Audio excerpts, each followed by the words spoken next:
Good evening, or excuse me, good morning. Well, good morning, everybody. Mr. President, pleasure to you. Welcome, cosmonauts and astronauts.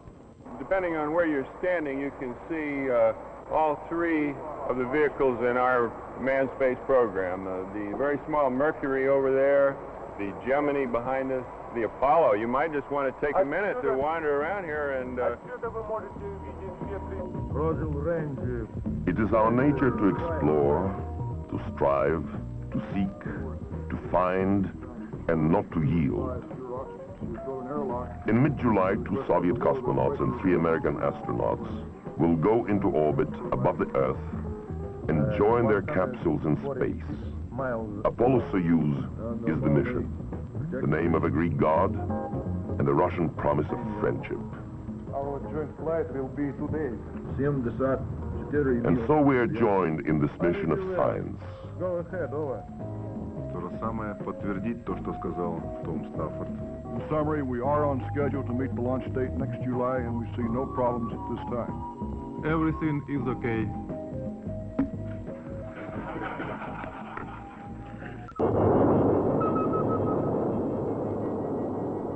This launching of the satellite proves that they can hurl an object a considerable distance. Here, 3 months after Sputnik. A cat gets his eyes open in 9 days.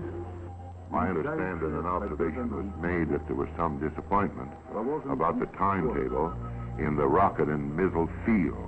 We're lagging in both the satellite and missile field. Our satellite program has never been conducted as a race with other nations. Rather, it has been carefully scheduled as part of the scientific work of the International Geophysical Year. November 3rd, 1957. The Soviet Union today launched the second satellite, Sputnik 2, at 1,120 pounds, with a dog, Laika, aboard. Vanguard 1, America's first satellite, stands ready. It seemed as if all the gates of hell had opened up. Brilliant stiletto flames shot out from the sides of the rocket. Agonizingly, it hesitated, and in front of our unbelieving, shocked eyes, began to topple. This is Steve Douglas at Vanguard Press Site. In January, Explorer 1, our first satellite, went into a successful orbit. Now we're awaiting another Vanguard launch here at the Cape. Today's weather is just perfect. 1958. The United States Navy Vanguard puts a 4-pound satellite in orbit. A new agency, NASA, is formed from the internationally respected National Advisory Committee for Aeronautics. And the thrust into space seems now to be toward the moon. The Pioneer launches, a double series, one to circle the moon and the other to strike it. One by one, all 4 fail. But another Pioneer goes by the moon to enter into a sun orbit. The United States readies 4 more moon probes. The results are the same, and none of the payloads even reach the Earth orbit.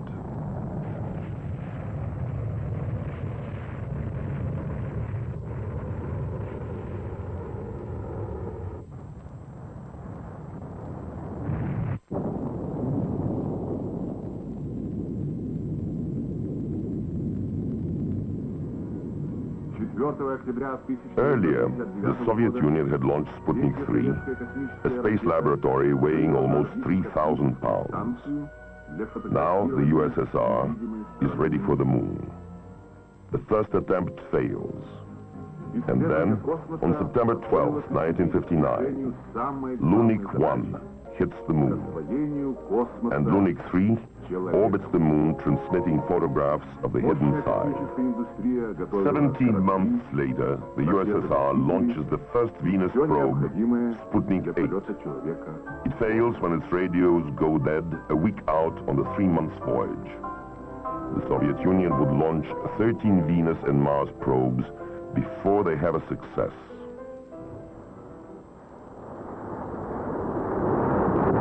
The Americans were not to attempt Venus until July 1962. The first rocket veers off course and has to be destroyed. Now, there are just 50 days while Venus and Earth are in position for a launch. Mariner 2 is launched July 26th.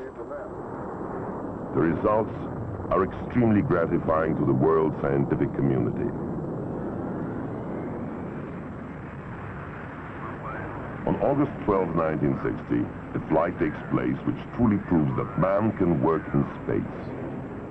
Robert White flies to 136,500 feet, a place out of the atmosphere in near space where aircraft controls do not work and space reaction controls take over.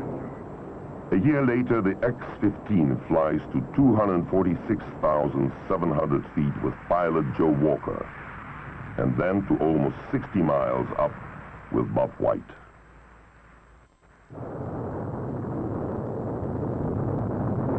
Again, the Soviet Union takes a commanding position, this time in manned orbital flight to the mission of Yuri Gagarin, April 12, 1961.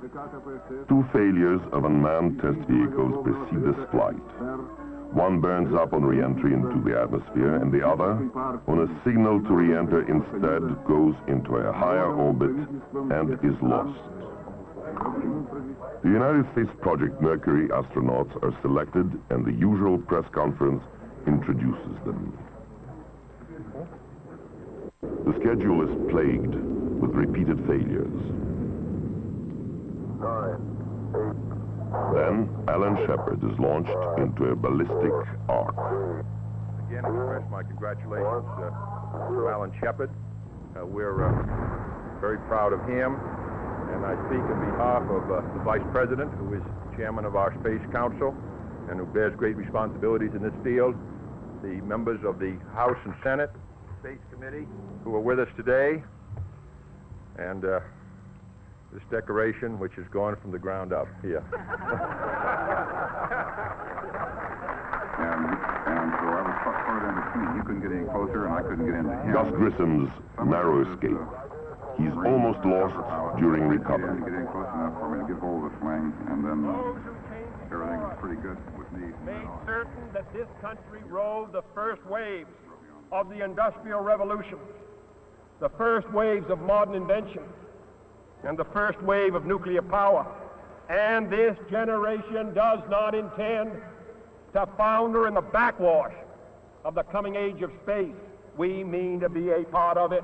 We mean to lead it. In August, German Titov makes 16 orbits. His rapturous "I am Eagle" is typical of the elation both cosmonauts and astronauts experience in space. You have firing signal. Good Lord, ride all the way. Godspeed, John Glenn. 6, 5, 4. We have seen nothing like the public acclaim given to U.S. astronaut John Glenn as a result of the press, radio, and television coverage of his 3 orbits of Earth. Roger, we're programming and roll okay. I've spoken to some people in the crowd, people who were here in 1927, 35 years ago, when they had that great parade for Colonel Lindbergh, and they tell me that it was nothing like this. They got more people, more tickets. We are all proud to have been privileged to be part of this effort, to represent our country as we have. As our knowledge of this universe in which we live increases, may God grant us the wisdom and guidance to use it wisely. Thank you, Tom.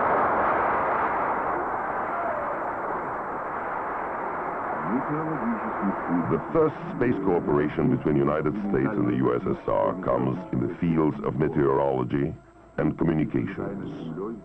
Data from weather satellites will be exchanged. This agreement is signed by Dr. Hugh Dryden and academician Blagan Ravov.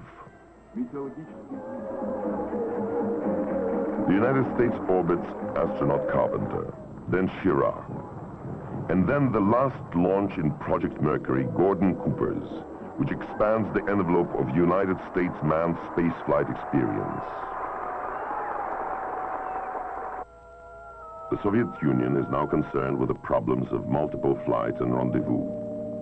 They launched Nikolaev and then Popovich in Vostok 3 and 4. Then Bykovsky and Tereshkova in Vostok 5 and 6. Valentina Tereshkova, as she goes into orbit. This is Seagull. I feel fine and cheerful. I see the horizon. A pale blue strip. It's the Earth. How beautiful it is. Later, she is to marry cosmonaut Nikolaev and to give birth to a daughter.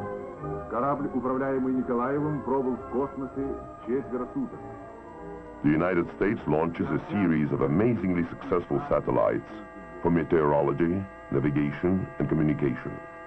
But American attention is focused in the direction of the moon. There were early failures. Then, Rangers 7, 8, and 9 returned spectacular television pictures of the moon right up to the moment of impact. Vashod 1 carries the first three-man crew into space, a pilot, an engineer, and a physician. The pilot, Komarov, is to die in a later flight when his parachute lines foul.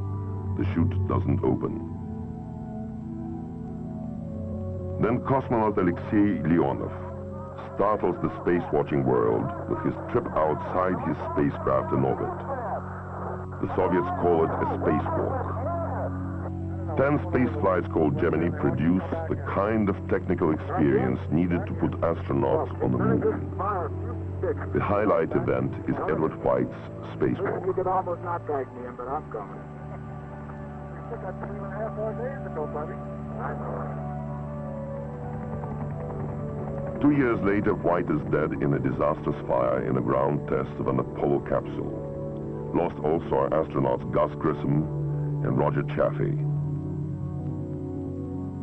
Now the landing on the moon and Project Apollo is to wait while technicians study the fire and the spacecraft. The United States and the Soviet Union sign agreements to publish a joint review of research in space biology and medicine. And Lunar Orbiter photographs the proposed landing sites and more than 99% of the surface area of the moon. 5 Surveyor spacecraft soft land on the moon.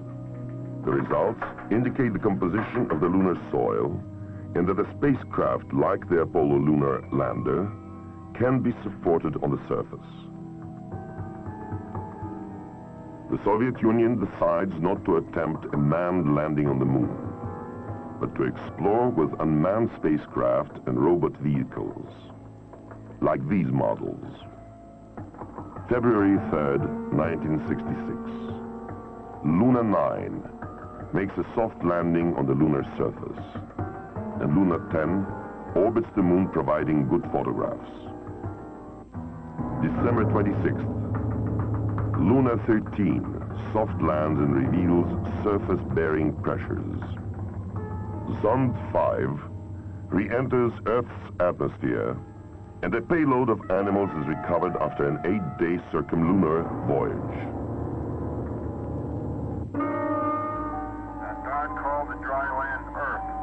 1968.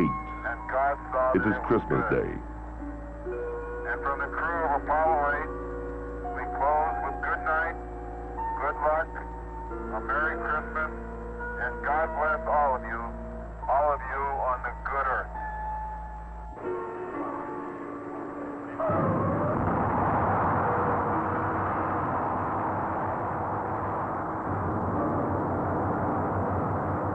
Since ancient times, since the beginning of man's ability to think, he has gazed at the heavens and dreamed that someday he would travel through space to explore the moon and planets which have eternally captivated his imagination.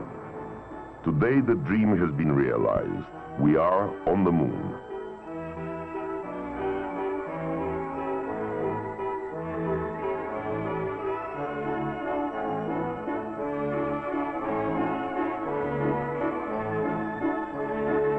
With Promethean ability, both nations have demonstrated beyond all doubt that man can perform useful functions in space. Now the United States and Soviet Union agree to design compatible rendezvous and docking equipment. And then, the two nations sign an historic agreement for cooperation in the exploration of outer space. The political symbolism is brought home to each of us by the Apollo-Soyuz mission, when astronauts and cosmonauts will be orbiting the Earth dependent on each other's life support systems.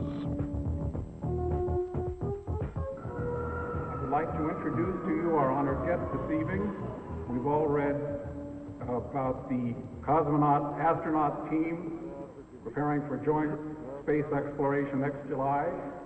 They are with us this evening in the box level. Will you join and we me watch in these young men, these representatives of us, from two cultures, as they learn to work together.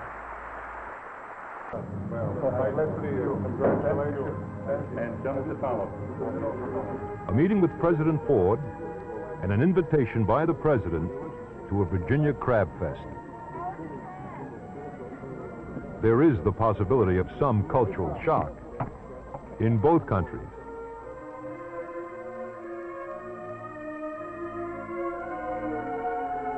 To fly with a man, you must know just what kind of a man he is.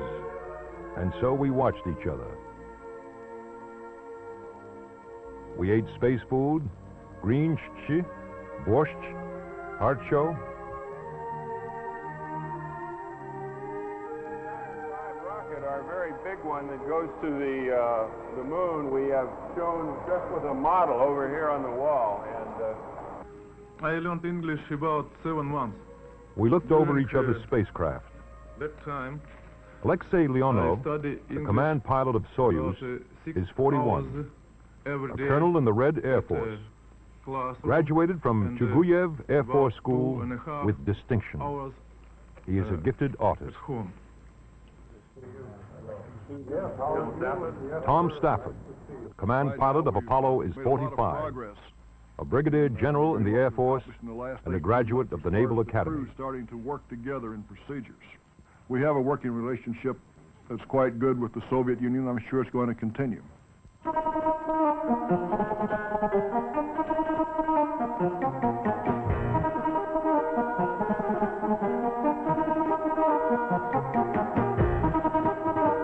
There will be 8 NASA flight controllers in Soviet mission control during the mission. In working sessions at Houston and at the Gagarin Center for Cosmonaut Training, we got to know each other and to respect different methods for the same job. 8 Soviet flight controllers will be at Mission Control Houston during the flight. To know a man, if you're going to work with him, fly 225 kilometers up for about 2 days, you should know something about his land.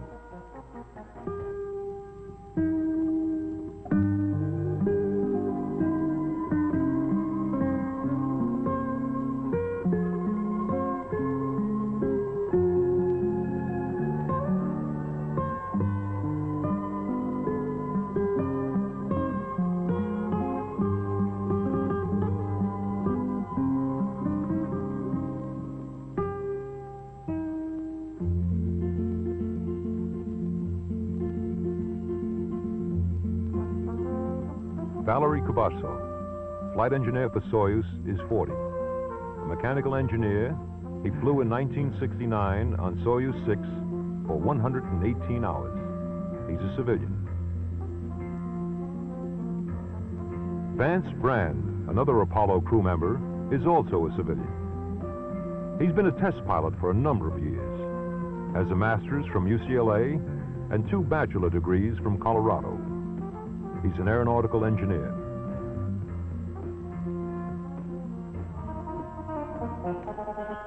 Apollo-Soyuz is designed to test a universal docking system. That's the primary purpose. If there are to be other joint missions in the future, we'll need a way of joining the space capsules. There is a possibility that some future mission in space will have difficulty and be in serious trouble. We will need this universal docking system to effect a rescue.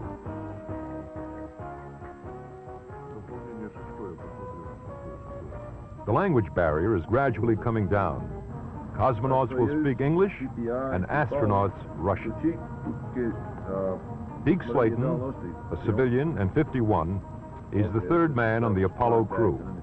He flew in World War II and was one of the first 7 astronauts. It was thought that he had a minor heart problem, and in 1972, he was returned to full flight status in time to prepare for this mission. This satellite, the Applications Technology Satellite, now in synchronous orbit above the equator at 22,000 miles, will be used for all Apollo-Soyuz mission communications. The first phase was theoretical. It started in Houston last July. It ended in Moscow last November and December. The second phase, which is now working on all the normal operations, like the end of rendezvous, the transfer of the crews, the working of the cameras, all the training procedures, was initiated in Moscow last June. It finished in the early part of July, and now it's continuing on in Houston.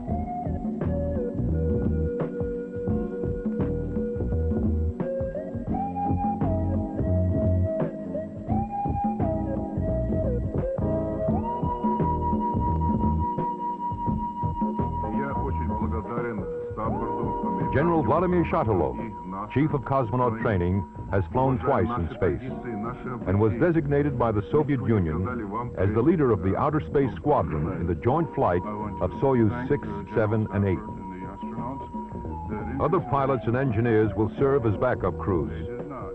Anatoly Filipchenko, Alan Bean, Nikolai Rukovishnikov, Ronald Evans, Vladimir Zhanibekov, Jack Lausma, Boris Andreev, Yuri Romanenko, and Alexander Ivanchenko. We had very good time in Washington. Thank you very much. A close comradeship has developed between the crew members as a result of shared experiences, training, and social.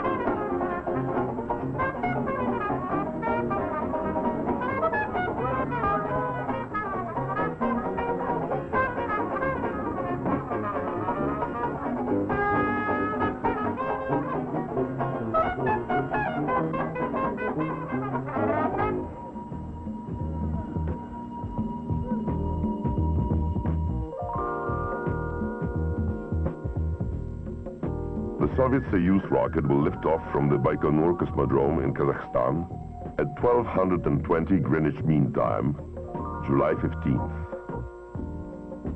7.5 hours later, the United States will launch Apollo from the John F. Kennedy Space Center.